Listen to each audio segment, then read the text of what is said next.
Hi,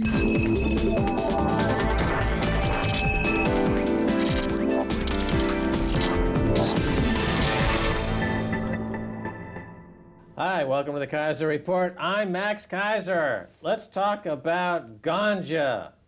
Yeah, Stacy. Max, everybody is legalizing ganja around the world. You know, now that Colorado has legalized marijuana, following on Uruguay, and now Peru wants to legalize it, New York State is now saying that they want to legalize it, so it's a mass rush. It's like Marley's heaven, and he must be controlling this from heaven, in fact. But as marijuana stocks hit record highs, they're all booming. Rastaman vibrations, yeah, Rastaman. I never you heard that get a big Jiffy Pop hat. Yeah. You know, and get some dreads. I'm going to get some dreads. And one of them big African-colored, Jamaican-colored, you know, Jiffy Pop hats with a big spleef, man. A big spleef. We'd be like Cheech and Chong. Woo. Stacy and ganja, Max. Ganja. Oh, we get zooted, man. Woo, ganja, ganja. So, as cannabis is widely legalized, China cashes in on an unprecedented boom. There you go, well, China of course, once China. again. Yeah, they love to, you know, they got a lot of good smoke in China, man. You know, Panama Red's got nothing on that Chinese whack-whack. So, here we have again, listen to this very first words of this article describing China cashing in on yet another boom. Cashing in on yet another boom. China cashing in. You might be high right now. I'm thinking, I just heard you say the same thing 3 times. So whatever you put into that oatmeal this morning has got me completely wasted. The communist country, the communist country that's always cashing in, right? The communist country is well placed to exploit the burgeoning cannabis trade, with more than half of the patents relating to or involving cannabis originating in China. According to the World Intellectual Property Organization, Chinese firms have filed 309 of the 606 patents relating to the drug. So apparently 147 million people, they claim, around the world do smoke marijuana. That's about 2.5% of the world's population. I'm sure it's much higher, but here there's not only demand for recreational use, but there's a huge demand in medical terms, which has gone as yet unfilled because apparently Americans prefer opium. Well, I think this is interesting in that if China tries to claim copyright or trademark or patent protection on the cannabis seeds that they are growing, I mean, this would be a very big reversal on what we've seen in the last 20 years with China is basically engaged in patent pilfering. You know, and they've been stealing patents and intellectual property and trademarks for decades now. And Hollywood's been fighting them, and the drug companies have been fighting them. So it's interesting now that they're saying, well, we've got half the patents or more on THC, on cannabis, and then we're going to exploit this this intellectual property monopoly, and we're going to make sure that when everyone gets high in the world, that they see a big frickin' Chinese flag that's going to be bioengineered into the ganja, is that whenever you smoke Chinese dope, you're going to see Mao Zedong over there with his big bald head smoking a spliff. You know, there's a thing called traditional Chinese medicine, and it's all herbal based, or I think in the UK they say herbal, but you know, it's all, so it's their research in that, and one of the things they specialize in terms of the cannabis, cannabis, in you gotta put down the weed, man, because your ability to articulate is severely impaired. But one of them that they're really focusing on is constipation, which Americans might need some relief from constipation if they eat all those munchies, food that is not quite good for you. It's all that processed food. Well, now I understand why there was an urgency to buy Twinkies. You remember Twinkies went bankrupt and they were bought by a private equity fund. Twinkies, of course, a classic munchie food, post-high munchie food. Get a big, you know, box of Twinkies, and it does cause constipation. So I guess they're going to try to have both the going in and coming out market over there in China. Well, Peter Reynolds, who's the leader of the cannabis law reform here in the UK, says, quote, that the Chinese are smarter and they are on to all the good ideas. The potential for cannabis as a medicine is monumental. But, you know, we've missed out on it here, and we've missed out on the UK, in the US, and apparently China has all the patents. Well, I think that would explain Boris Johnson's trip recently when he's up in that helicopter flying over various Chinese cities. What they didn't see in that photo was a big bag of ganja, which he was obviously taking copious quantities up there in the helicopter while he's getting blasted touring various Chinese cities saying, you know what, we're going to have a big field back in number 10 Downing Street of some of the finest dope possible in the UK. Actually, to smoke it recreationally in China is against the law, and you face very long prison sentences. However, they are the world's leader in industrial hemp. So they grow that industrially for traditional Chinese medicine. They've always used it medicinally, which the U.S. that's how they enter the market. So New York, for example, is allowing medicinal marijuana, not recreational marijuana, but this is the first move. The Chinese seem awfully confused about what's medicinal and what's not and what's available in the pharmaceutical section of your supermarket. I mean, they've got Viagra, and yet they still go after, you know, a rhino horn for erectile dysfunction, driving the rhino to extinction. When all they just get that little blue pill, Mr. Chinese man, okay? You don't need to go kill a rhino to you know, get a spliff and get a little blue pill, and you're set for the weekend. Don't go kill a rhino. You don't need to be killing rhinos anymore. Get your head out of your frickin' I Ching and wake up to the 21st century. So there you have it. China will rule the world in terms of cannabis production. And it's a great way because, of course, you know, you smoke one spliff and you need another within half an hour. Oh, my God. See the connection to Chinese food. Wow, I'd be buying pork buns. I'm going long pork buns.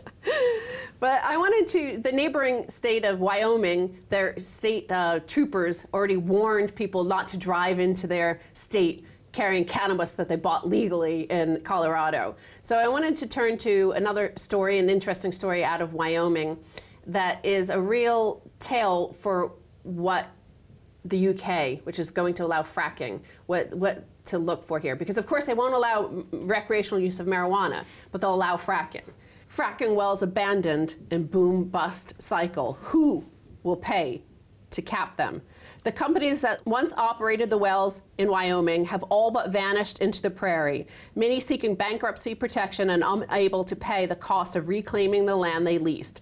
Recent estimates have put the number of abandoned drilling operations in Wyoming at more than 1,200, and state officials said several thousand more might soon be orphaned by their operations. So here's Wyoming, ground zero for fracking. They were one of the first to introduce this because, of course, Dick Cheney was the former senator there. He's from Wyoming. And there, from the photo here, you can see fracking wells. Those are abandoned fracking wells, thousands of them across Wyoming.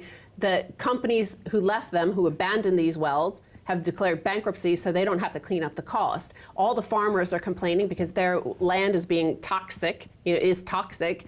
And so the state, the taxpayer, is having to clean it up. They reckon $8 million just for this 1,200 abandoned wells. There's thousands more to come. Right. Well, this is a classic corporate predatory behavior. They knew going into the whole industry that they would be declaring bankruptcy once they fracked and they exhausted all the gas that they could through the fracking. And they declare bankruptcy, and therefore they're not responsible for the cleanup. They know that going in. That's what they tell investors on the private memo that says, look, we're never going to ever clean up. I know we signed contracts saying we will clean up, but we're going to declare bankruptcy well before we need to clean up. We won't spend a penny cleaning up. This is actually an unintended consequences of artificially low interest rates, because the return to these investors, when it all works out after tax and after cost, they're making about 5%. Return on investment. And why do they even bother with a 5% return on investment? Because the Federal Reserve Bank keeps rates at near zero. The Bank of England keeps rates near zero. So let's flash forward to the ghost of Christmas future here in the UK. You've got the rates near zero. You've got people with a lot of money, thanks to artificially pumping it with money printing, like Chinese investors, who are looking to make 5% on their money because they can't get 5% on a government bond like they would unless if the Bank of England was not artificially keeping rates low. So they put money into a fracking rig, and they sign bogus contracts that say, yes, we'll be doing the cleanup. They won't. Yes, it's environmentally sound. It isn't. Yes, it's economically viable. It's not. And yes, it will supply energy for X number of years into the future. That's a lie. It's a pure 24 to 36 month scam to make 5% on money that was gifted to them from the corrupt Mark Carney at the Bank of England to begin with. And it will result in ecological holocaust. Who cares? More debt to the UK economy. Oh, so what? and other consequences that will result in lifestyle being degraded, more cancer. You gotta love cancer. Go long cancer, UK, because you're about to get a whole bunch of it because of these fracking rigs do low artificially interest rates. Yeah, you love cancer. Your kid's got leukemia. You love it, don't you? Because you're making 5%. What a bunch of losers. Well, actually, there's one UK medical marijuana company, and they deal with a drug specifically designed for cancer. So they could work hand in hand. Now, these people that push still this toxic sort of fracking, which has no economic sense, is, for example, in Wyoming. This guy, State Senator John J. Hines, a Republican who represents mineral-rich Campbell and Converse counties, said it was vital for lawmakers to take up the issue swiftly because natural gas was so important to Wyoming's economy. He himself has 40 abandoned rigs on his own property, which the company went bankrupt, Patriot Resource Company. They went bankrupt and left these 40 rigs. So he's looking for state funds to clean up his toxic mess on his own. But he's like, hi, he still doesn't see that it's a problem. He's like, we need more of this. Right, Dick Cheney is a socialist. His daughter, Lynn, I believe her name is, she's dropped out of the Senate race in Wyoming because she's gonna now open up a socialist, ashram where she's going to pray to the god of socialism, which she clearly is an adherent to. They don't work for a living. They extract wealth, whether it's from the bank, where they drain money freely at 0%, or from the earth using fracking. They don't pay for the fracking. They don't pay for the rigs, they don't pay for the land, and they never pay for the cleanup. They're just extracting the ecological resources to the point of economic suicide. It's like having, Cheney and his daughter are like having Charles Manson run your energy policy and your economy in your country. They're suicide cultists. They're nightmarish kleptocrats dressed up as politicians that are unfortunately the face of a neoliberal model that has driven American commerce to the point of only thing having left is smoking dope all day. Why don't they just rename the country the United States of Jamaica? Well, and finally here, on these cleanup costs that the government promises, Margaret Thatcher, speaking of neoliberalism, brought in this nuclear energy and promised that the cleanup costs would either be, well, the private companies would do it, but then the state took over, and now the state is paying more and more and more. Sellafield cleanup cost reaches £67.5 billion, says report. That was earlier in the year. It's now $70 billion already. This is the taxpayer paying for the cleanup of nuclear waste with no sign of when the cost will stop rising, according to the report. In Fukushima, it's $150 billion so far. They have nuclear gypsies that go in there and clean up because they're certain to be dead soon. Yeah. Well, once again, it's the economics of suicide, brought to you by the leaders of Japan, UK, and the United States, who all have the same economic policy of 0% interest rates to fund kleptocracy and cancer provocation through fracking. And the UK public and the Japanese public and the American public can't wait to get cancer. That's their goal in life. Mazel tov! All right, we got to go. Bye. Woo, ganja, ganja. Stay tuned for the second half. A whole lot more.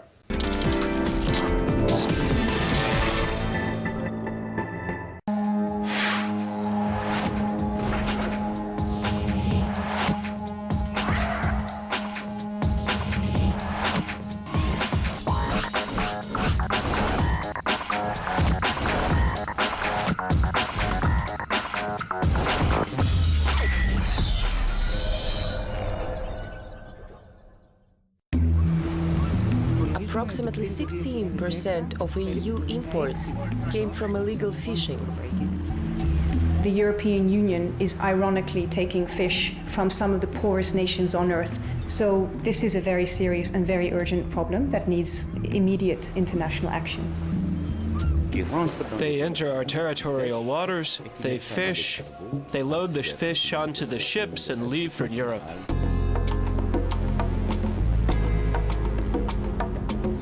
Today, illegal fishing is taking the bread out of our mouths.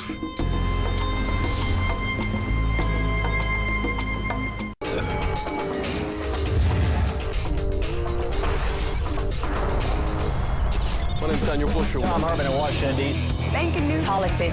Consider I'm Peter LaBelle.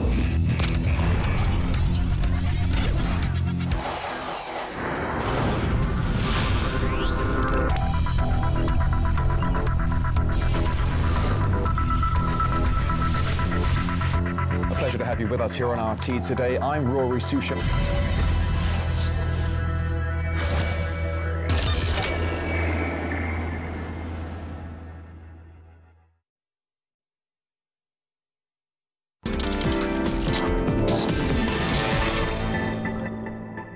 Welcome back to the Keiser Report. I'm Max Keiser. Time now to go to Colorado and speak with the Don Draper of pot, Mason Tvert, Director of Communications for the Marijuana Policy Project, which helped pass the Colorado's recent marijuana legislation.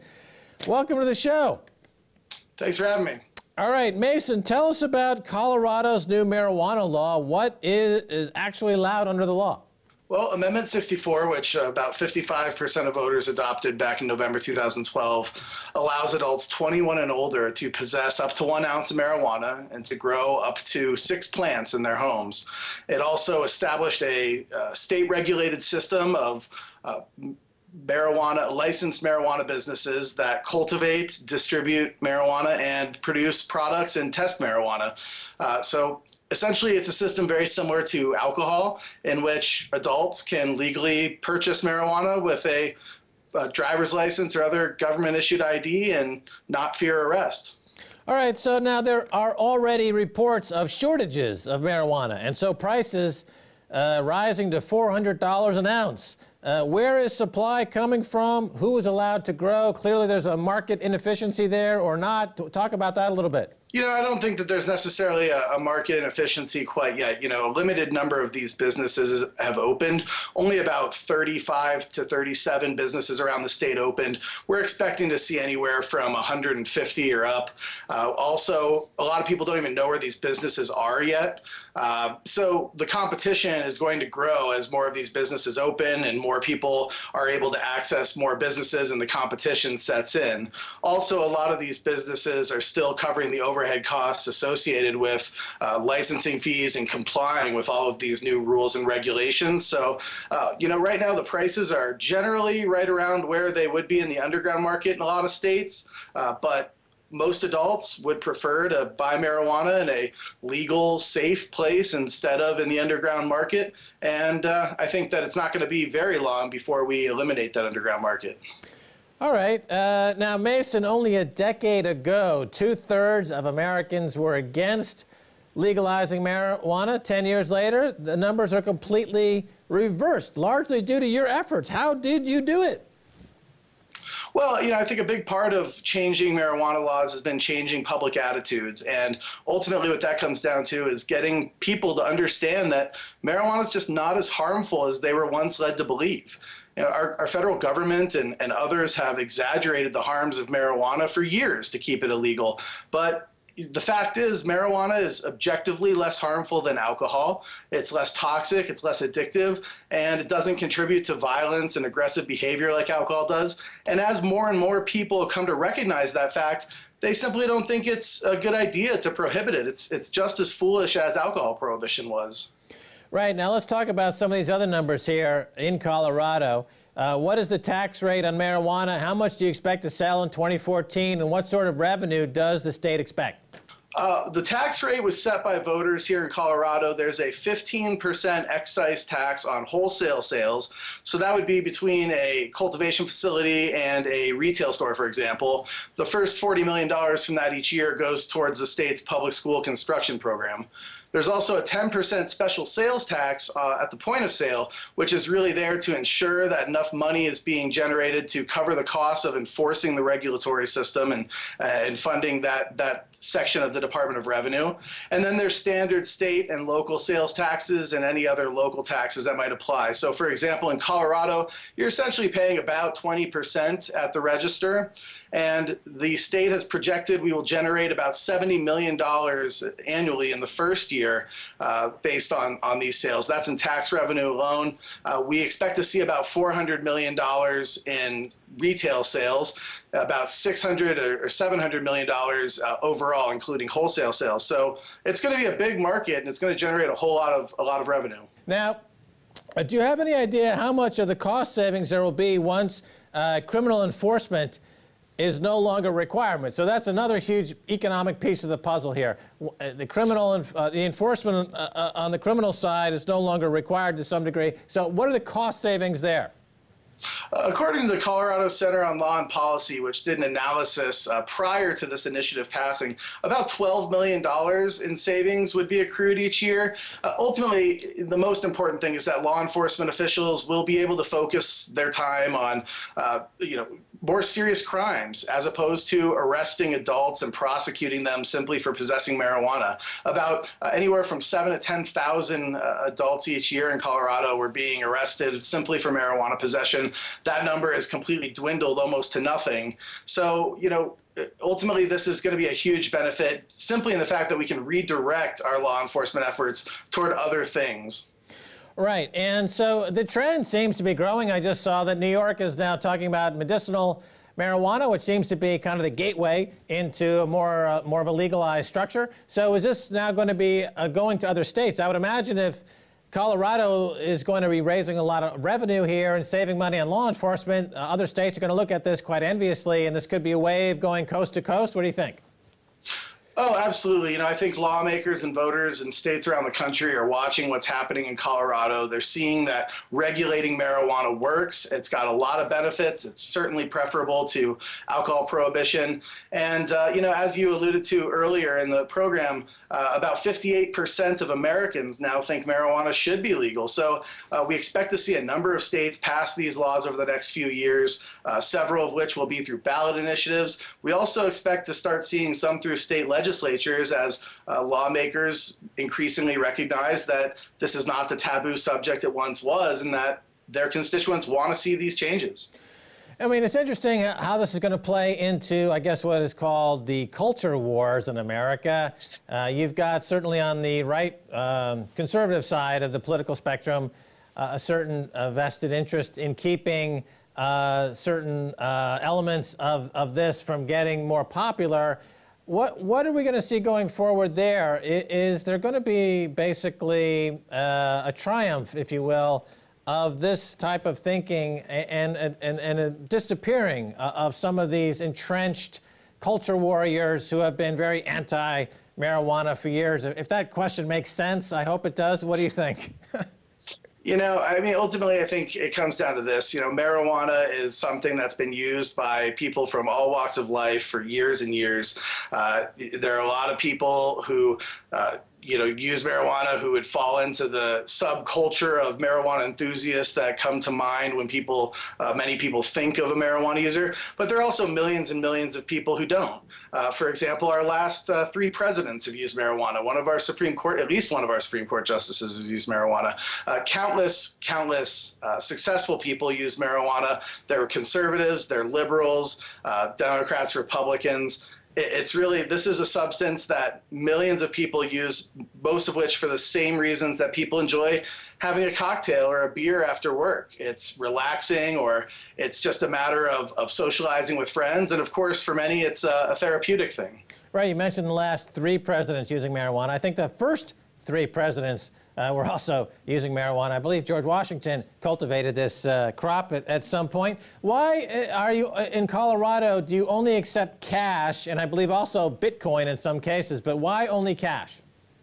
Well, unfortunately, right now, this is largely a cash business because these marijuana businesses are not able to get financial services. A lot of banks are very concerned about the prospect of being prosecuted for engaging in money laundering because marijuana is still illegal. This is an issue, and it's one that's fortunately starting to be addressed by our federal government. Earlier this past year, in August and September, the Department of Justice made it clear during a Senate hearing that they are now talking to banking regulators and the Treasury Department to address this, because whether or not you support marijuana being legal, the fact is, if it is legal, we need to ensure these businesses are not carrying around tens of thousands of dollars at a time. They need to be able to pay their bills. They need to be able to maintain public safety, and that's really what this is about. So we expect to see that issue get addressed administratively here in the near future. Fortunately, some of these businesses are able to get banks, but far too many of them are not right now. So it's really that's one of the most pressing issues. Yeah, just getting back to the culture war aspect of this a little bit. So I saw one comment recently from somebody in Washington suggesting that wide-scale use of marijuana would diminish America's competitiveness against the Chinese. You know, suggesting that somehow this was going to cut into America's ability to compete with China. I think I've got my thoughts on that, but what are your thoughts?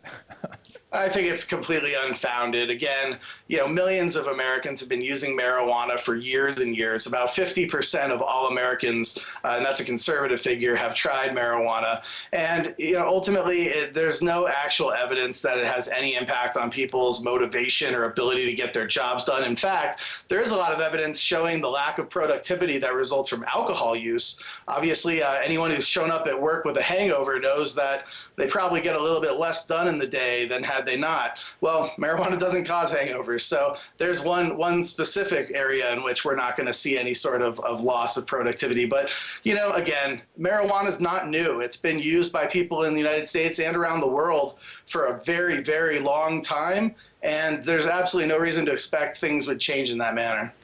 On the commercial side of things, what about a company like a Philip Morris or the major tobacco companies? Are we going to see a day when you walk into your local store and they'll be selling marijuana cigarettes right alongside their other offerings? Are the big corporations going to get into this in a big way? Your thoughts? You know, I think it's unlikely it'll happen anytime soon, if at all. You know, suggesting that tobacco companies get into this would be no different than suggesting companies that grow oranges get into this. I mean, that's just not what they do. They don't grow marijuana indoors or in greenhouses. This is not a product they're familiar with. And this is also an intrastate business right now. I don't see a lot of interest among massive companies like that wanting to get into it. There's also a lot of regulations in place that prohibit out-of-state businesses from owning businesses here in Colorado. You can't transfer money from this industry or products across state lines. So, you know, there's a lot of things that are going to prevent that. What we are going to see are some of the businesses involved growing, much like we have seen alcohol companies grow. For example, in Colorado, we've got Coors. We've got New Belgium, which was a very prominent craft brewing company that has now finally, after years, expanded its reach out of the state. And then we've got small craft breweries and brew pubs, and they're all able to be successful. We expect to see a similar type of situation with marijuana. And quite frankly, you know, marijuana doesn't kill people. So if tobacco companies did get into this, it wouldn't be the end of the world. It'd probably be a net positive. All right, fair enough. Mason, thanks so much for being on the Keiser Report. Thank you for having me. And that's going to do it for this edition of the Keiser Report with me, Max Keiser, and Stacy Herbert. I'd like to thank our guest, Mason Tvert of the Marijuana Policy Project. If you'd like to get in touch, tweet us at Keiser Report. Until next time, bye, y'all.